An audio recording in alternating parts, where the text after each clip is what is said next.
எப்பயுமே வந்து சளி பிடிச்சிக்கிட்டே இருக்குது.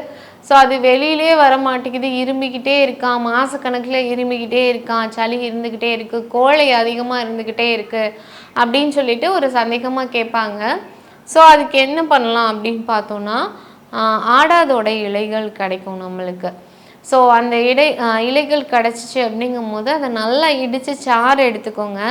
ஸோ அதை வந்து தேனில் கலந்து மிக்ஸ் பண்ணி காலையில் ஒரு 5 ml, சாயங்காலம் ஒரு 5 ml இந்த மாதிரி வந்து டெய்லி நம்மளுக்கு கொடுத்துட்டு வரும்போது இந்த ஆடத்தோட இலைகள் என்ன பண்ணும் அப்படின்னு பார்த்தோன்னா, நம்மளோட சளியை நல்லா கரைச்சி கொண்டு வந்து விட ஆரம்பிக்கும்.